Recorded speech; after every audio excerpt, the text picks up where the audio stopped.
Now, where isn't such an example? And I know what's going to happen when I bring up the example, so I want you to take a deep breath and throw away the reaction to it, because most of us are going to think to ourselves, well, that's great for those kind of people, but I'm not that kind of person. And I will prove to you that you are, that every single human being on this planet is meant to be, and I'll use the word, an artist.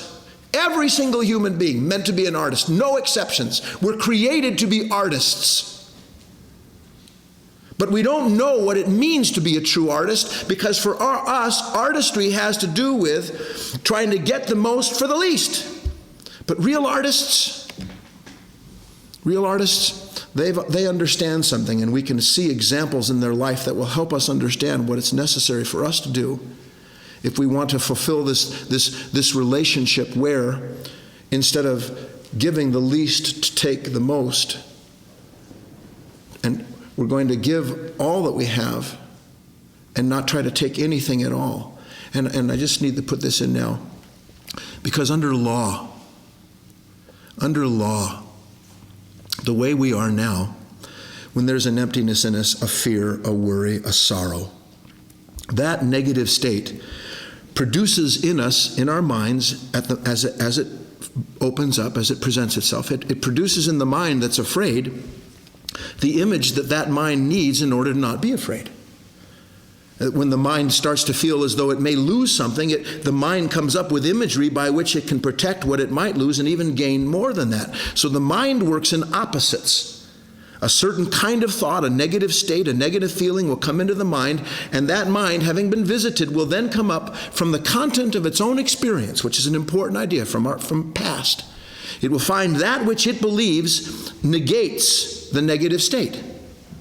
And our lives are spent in a basic pursuit of trying to get our hands on that which will free us from our fears and our worries. And they're deep set. They don't even belong to us, is the truth.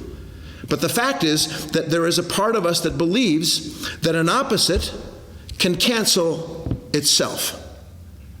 That the idea of being strong frees us from the fear that sets us out to find strength. And we should know from experience that nothing we've ever gained, nothing that we have ever gained has freed us from the fear. In most instances, that which we gain actually exacerbates the fear. Because now we have to not only protect what we got because it seems to be linked to our fearlessness, but should we lose it, then we'd be reduced to someone who had thought he escaped the fear he had. How many of you understand that idea?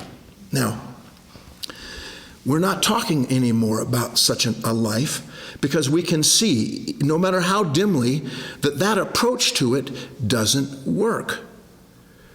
The approach that does work, rather than trying to give ourselves, rather to take from life what we believe will resolve this sense of ourselves, rather than to try to take from life, we can see by certain principles that if we will leave that void alone. Fear is a void. Loneliness is a void. Anger, by the way, is a void.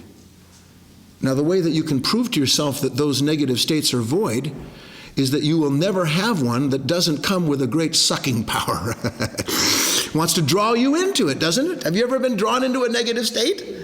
When that negative state comes up, and as soon as it's there, man, it's like, yeah, come on, man, get a hold of this, get that, take this. So all of those states produce with themselves that which they believe, meaning that mind, that if we can get that, take that, it'll get rid of the torment.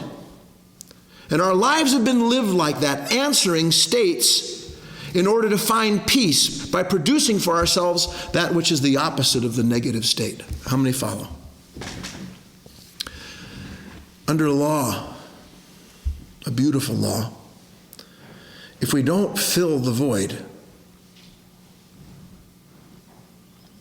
it's filled by something else.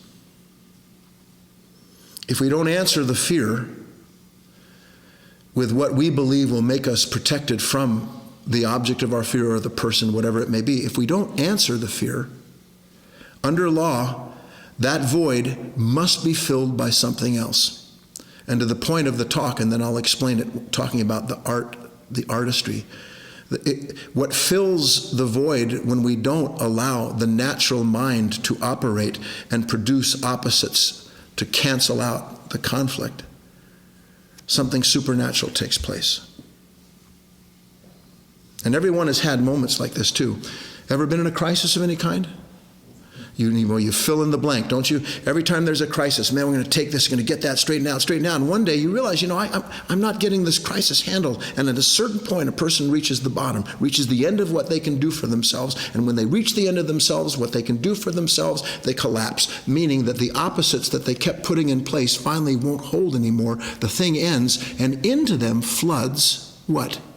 Grace, wisdom, compassion, a new understanding of themselves. It's a law. But the reason you can't get human beings, you'd think if you said to, okay, look, here's a law. Go work with it. Here's a law. Don't try to take from life. Give everything to it. And the human being says, well, that's good, but before I give everything to it, what am I going to get in response?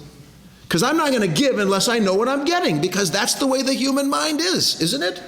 Is anybody different than that here? You want me to be a certain kind of person, do certain things? Well, I want to know what's in it for me. And I'm saying that life, that mind, has produced the world that we have and the way in which we go through that world, which is always finding ourselves in the moment where we go, well, now what?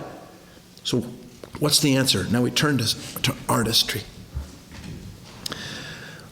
Why does an artist of any kind, and when I say any kind, I mean someone maybe who paints, who sings, who acts, a gardener, an artist of any kind. Why does an artist give himself or herself to their art? Why does the artist give himself, herself to their art? And the answer is because there is a relationship that is produced with that which is greater than themselves. And any man or woman who is an artist of any merit recognizes that that which they see or intuit in their heart and mind is clearly greater than themselves, because they want to be the instrument of it. Not that it should be the instrument through them, but they want to be the instrument of that greater light, that greater clarity, that greater wisdom, that greater sound. They want to be its expression. And we have a great hint here. Because when we can see that the artist, the true artist, and this happens a lot, and I wish I had a little more time to talk about it, because it happened in my personal life.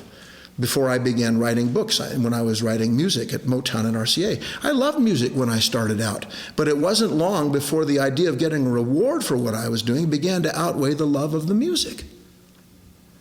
And I remember looking at it back then and thinking, this clearly isn't right, because instead of having the peace of being someone who's engaged in a relationship with something greater that uses him, if you will, to make the expression of the sounds that it does, suddenly I'm a possession of the whole idea of being someone and keeping in place what I've got. And what kind of life is that? So one winds up then trying to take more than give. And the whole relationship, the whole artistic creed, the true creed of consciousness has to do with the person giving himself. Because as a person gives themselves to something like that, they are brought into relationship with it through their awareness of that sound, that light, that color, that form. Their awareness produces a relationship through which an exchange takes place, and the individual who has given himself to that relationship has poured back into him that which is greater than himself. So he doesn't think to himself, what am I going to take? He can't give enough. He can't, I'm telling you, he can't give enough. Why? Because there's a direct parallel between the fulfillment of the promise of himself and to the extent to which he's giving himself to what he loves. Now here's the point, because I'm running out of time. You say, well, that's great for an artist, but I'm not an artist. I drive a truck. I sweep. I crunch numbers. I stuff bags, whatever it is that a person says they do. They say, that's not, where's the art in that? See, you don't understand the art of living.